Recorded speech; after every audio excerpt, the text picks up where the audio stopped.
खाली एक ऐसा खेल जिसके जरिए हम इस दुनिया में भटक रही उन आत्माओं से संपर्क कर सकते हैं जो ना जाने कितने समय से अतृप्त इस दुनिया में भटक रही हैं। आज तक जो किसी न किसी कारण से अपनी मुक्ति का मार्ग नहीं खोज पाई है।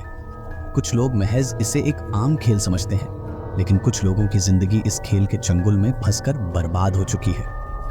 आत्माएं, भूत प्रेत, जिनके बारे में सुनकर भी इंसान को एक अलग सा डर का एहसास होने लगता है।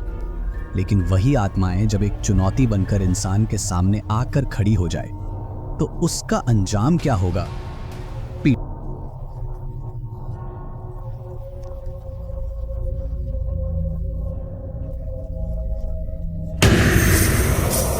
पीटर, जॉर्ज, डेजी और रूबी चारों दोस्त अपने कॉलेज की लाइब्रेरी में बैठे। तभी पीटर लाइब्रेरी के एक शेल्फ में हिस्ट्री की एक बुक ढूंढने लगा। तभी हिस्ट्री की एक बुक अचानक बुक शेल्फ से नीचे गिर गई। अरे वाह, इसे ही ढूंढ रहा था और ये खुद ही मेरे सामने आ गई। वरना इस लाइब्रेरी में तो किसी किताब को ढूंढना इतना मुश्किल है जितना नमक के पहाड़ में सुई। पीटर उस किताब को लेकर अपने दोस्तों के पास चला गया। वह पन्ने पलटते हुए उस किताब को पढ़ ही रहा था कि तभी उसे उस किताब के तीसरे पन्ने पर एक फोल्ड किया हुआ पेज रखा मिला। उसने उस पेज को उठाया और जैसे ही उसने खोलकर देखा तो उस पेज पर पेंसिल से प्लस का एक साइन बनाकर उसे 4 हिस्सों में बांट दिया था, जिसमें से 2 हिस्सों में बड़े बड़े अक्षरों में यस और 2 हिस्सों में बड़े बड़े अक्षरों में नो लिखा था। पीटर को उसे देखकर कुछ समझ नहीं आया, इसीलिए उसने उस पन्ने को पलट दिया। लेकिन वह पन्ना पलटते हुए वह कागज हवा के कारण जॉर्ज के पैर पे गिर गया। जॉर्ज ने उस पेज को उठाया। अरे ये तो चाली चाली है, लेकिन यहाँ कैसे आया?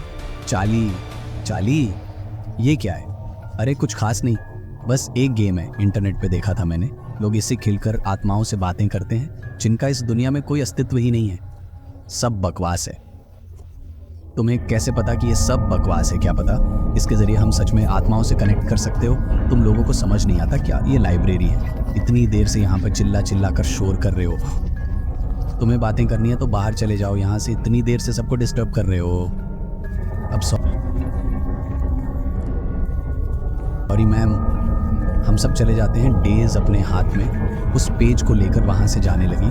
तभी उसके दोस्त भी उसके पीछे पीछे बाहर आ गए। देखो, मुझे तुम्हारे बारे में तो नहीं पता, लेकिन मुझे ये गेम ज़रूर खेलना है, इसीलिए आज रात को मैं अपने घर में ये ज़रूर खेलूँगी।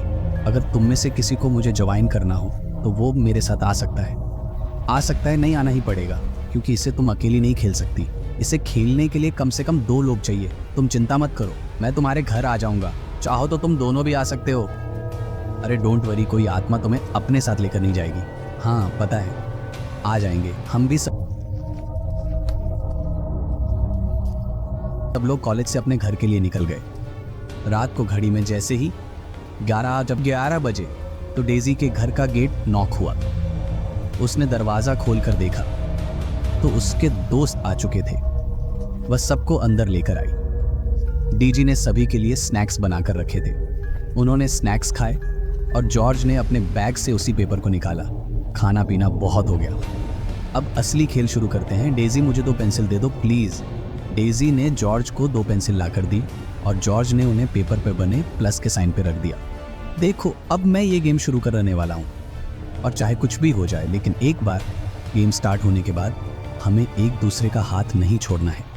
जहाँ तक मैंने देखा और सुना है, अगर किसी ने भी ऐसा किया तो हमारे लिए बहुत मुश्किल हो सकती है। चलो सब एक दूसरे का हाथ पकड़ लो। जॉर्ज ने बीच में उस पेपर को रखा और वह सभी उस पन्ने के इर्द गिर्द एक गोल घेरा बनाकर बैठ गए। तभी जॉर्ज ने कहा, चाली चाली क्या तुम यहाँ हो? जॉर्ज के ऐसा कहने पर उस पेज पर रखी पेंसिल में कोई हलचल नहीं हुई। तो जॉर्ज ने फिर से कहा, चाली चाली क्या तुम यहाँ हो? इस बार भी जॉर्ज के ऐसा पूछने पर वहां कोई हलचल नहीं हुई। तभी रूबी ने उसका मजाक उड़ाते हुए कहा, कोई चार्ली नहीं है यहाँ पे, छोड़ो ये सब बकवास। मुझे बहुत नींद आ रही है, मैं तुम्हारे रूम में सोने जा रही हूँ डेजी। इससे पहले कि जॉर्ज उसे कुछ कहता, इससे पहले ही रूबी अपना हाथ छुड़ाकर उस गोल घेरे से बाहर जाने के लिए उठ गई। ये क्या बकवास किया तुमने? तुम्हें पता है ना ये कितना डेंजरस हो सकता है? हाथ क्यों छुड़ाया तुमने? अरे कुछ नहीं है यार, रिलैक्स कर। तुझे यकीन नहीं होता ना, तो देख अभी मैं करके दिखाती हूँ। चार्ली चार्ली, क्या तुम यहाँ पर हो? देखा, कोई भी नहीं है। ओ शट, कोई स्पिरिट है यहाँ पर। तुमने ये क्या किया रूबी? अब बैठो यहाँ पर, वरना बहुत बड़ी मुसीबत हो जाएगी। रूबी डर के मारे उस घेरे में फिर से उन सबके साथ जर्जर डेजी का हाथ पकड़कर बैठ गई। तभी डेजी ने पूछा, चार्ली चार्ली, क्या तुम हमें सुन सकते हो? डीजी के ऐसा पूछते ही वो पेंसिल फिर से बड़ी ही तेजी से घूमती हुई यस के साइन पर जाकर रोक गई। क्या तुम हमसे कोई मदद चाहते हो? इस पर तो नो का साइन आ रहा है। इसे हमारी मदद नहीं चाहिए, तो हमें इसे गुड बाय कहकर गेम खत्म कर देना चाहिए। नहीं डेजी, हम ऐसा नहीं कर सकते। जब तक ये आत्मा खुद यहाँ से जाने का फैसला ना कर ले, तब तक हम इसे यहाँ से नहीं भेज सकते। जॉर्ज के इतना कहते ही अचानक पीटर बुरी तरह कांपने लगा।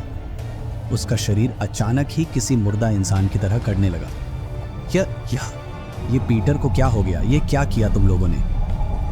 देखो, अगर मेरे पीटर को कुछ हुआ ना, तो मैं तुम दोनों को नहीं छोड़ूंगी। तुम्हारा दिमाग खराब हो गया है क्या रूबी? हमने पीटर को थोड़ी ना कुछ किया है। देखो, हमें ये गेम खेलना होगा। पीटर थोड़ी देर बाद अपने आप ठीक हो जाएगा। जॉर्ज ने जैसे ही ऐसा कहा, वैसे ही पीटर की आंखें बिल्कुल सफेद होकर ऊपर को हो गई और वह रूबी की ओर देखते हुए बेहद भयानक तरीके से हंसने लगा। रूबी माय स्वीट हार्ट, देखो मैं आ गया। मुझे लगा तुम मुझे बहुत मिस कर रही होगी, इसीलिए मैं तुमसे मिलने आ गया। अब तो तुम मुझसे मिलने मेरे पास नहीं आ सकती, लेकिन मैं तो तुम्हारे पास आ सकता हूँ। तुम नहीं, ये सच नहीं हो सकता। ये सब मेरा भ्रम है। तुम वापस नहीं आ सकते। नो नो नो, मैं वापस आ सकता हूँ। मैं वापस आ चुका हूँ। माय लव, ये आवाज तो इससे पहले कि डेजी आगे कुछ बोल पाती, तभी पीटर खुद बखुदा ही अपने शरीर की हड्डियों को मोड़ने लगा। उसकी एक एक हड्डी के टूटने की आवाज वहां पर गूंज रही थी। पीटर के चेहरे पर अभी भी वही शैतानी हंसी थी। कभी वह अपनी शैतानी हंसी हंसता, तो कभी अपनी हड्डियों के टूटने के दर्द से जोर जोर से चिल्लाने लगता। रूबी उसकी ऐसी हालत देखकर इस तरह सहम चुकी थी कि डर के मारे उसके मुंह से एक शब्द भी नहीं निकल रहा। हमें यहाँ पर नहीं रुकना चाहिए। हमें चर्च में फादर के पास जाना होगा। अब वही हमारी मदद कर सकते हैं। प्लीज प्लीज जल्दी चलो।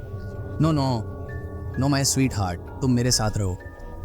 तुमने तो मेरे साथ जीने मरने की कसमें खाई थी। अब मैं तुम्हें खुद से दूर नहीं जाने दूंगा। चलो चलो, कम ऑन, जल्दी से मेरे पास आ जाओ। नहीं नहीं, दूर हटो मुझसे। नहीं, दूर दूर हो जाओ। रूबी खुद को बचाने के लिए पीछे की तरफ खिसकने लगी। तभी पीटर अपने टूटे फूटे शरीर के साथ अचानक रूबी की ओर बढ़ा और एक ही झटके में उससे बड़ी ही तेजी से घसीट हुआ। घर के स्टोर रूम में ले गया। रूबी के चीखने की आवाजें पूरे घर में गूंजने लगी। वह मदद के लिए बेहद बुरी तरह चिल्ला रही थी। जल्दी करो जॉर्ज, हमें फादर के पास जाना होगा, वरना वो दोनों, घबराओ मत डेजी, उन्हें कुछ नहीं होगा। जल्दी चलो। वो दोनों ड्राइंग रूम की खिड़की के रास्ते से जल्दी से भागते हुए घर के पास वाले चर्च में पहुंचे। लेकिन जब तक वह दोनों वहां पहुंचे, तब तक फादर वहां से जा चुके थे। दोनों ने अपनी सुरक्षा के लिए चर्च में रखे होली क्रॉस के लॉकेट को अपने अपने गले में पहन लिया।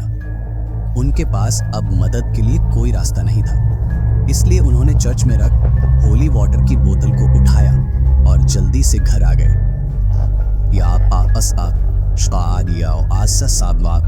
आ गए। घर आते ही वह दोनों स्टोर रूम की तरफ गए, जहां पीटर रूबी को घसीटते हुए ले गया था। लेकिन उन दोनों ने जैसे ही स्टोर रूम का दरवाजा खोला, तो सामने का नजारा देखकर उनके रोंगटे खड़े हो गए। पीटर की तरह ही अब रूबी के शरीर की हड्डियां भी बुरी तरह टूट चुकी थी। उसकी आंखों की पुतलियां भी अब पूरी तरह सफेद पड़ चुकी थी। जॉर्ज ने उन दोनों को हाथ लगाकर देखा, तो दोनों यह दुनिया छोड़कर जा चुके थे। वह दोनों ही इस सदमे को बर्दाश्त नहीं कर पा रहे थे। जॉर्ज ने उनके घर वालों को इन्फॉर्म किया और अगले दिन उनकी डेड बॉडीज को कब्रिस्तान में दफन कर दिया गया। पुलिस ने भी इस मामले में अपनी इन्वेस्टिगेशन की, लेकिन पुलिस को भी उनकी मौत से जुड़ा कोई सुराग नहीं मिला। डेज अपने बेडरूम में अपनी आंखों में आंसू लिए खड़ी हुई थी। उसकी आंखों के सामने दीवार पर एक तस्वीर टंगी हुई थी। आपने जैसा कहा था, मैंने बिल्कुल वैसा ही किया। मैंने आपका बदला ले लिया। भैया, ले लिया आपका बदला। मैंने दरअसल डेजी का बड़ा भाई स्टीव रूबी से बहुत प्यार करता था। वह उससे शादी करना चाहता था, लेकिन डेजी सिर्फ उसके पैसों के लिए उसके साथ थी। उसने स्टीव को बहुत बार बेवकूफ़ बनाकर उससे पैसे हड़पे और उन पैसों से वह अपने दूसरे बॉयफ्रेंड पीटर के साथ आई आशिया करने लगी। पीटर रूबी के बारे में यह सब कुछ जानता था, लेकिन वह भी पैसों का भूखा था। रूबी ने स्टीव का बहुत फ़ायदा उठाया, लेकिन एक दिन जब स्टीव को इस बारे में पता चला तो वह यह सब सह नहीं पाया और उसने अपनी ज़िंदगी को हमेशा के लिए ख़त्म कर दिया। अपने भाई के चले जाने के बाद डेजी बिल्कुल अकेली हो गई। उसके माता पिता तो उनके बचपन में ही उन्हें छोड़कर जा चुके थे और अब डेजी के सर से उसके भाई का साया भी छीन गया। डेज लाख कोशिश करने के बाद भी यह समझ नहीं पा रही थी कि उसके भाई ने ऐसा क्यों किया। तभी एक दिन उसे अपने भाई के बिस्तर के नीचे एक डायरी मिली, जिसे उसने अपनी जान लेने से पहले लिखा था। अपने भाई की मौत की सच्चाई जानकर डेजी और ज्यादा टूट गई। उन दोनों से अपने भाई की मौत का बदला लेकर उससे अपना भाई वापस तो नहीं मिल सकता था, लेकिन अपने भाई की मौत का बदला लेकर उसने हमेशा के लिए अपने भाई की आत्मा को मुक्त जरूर कर दिया था।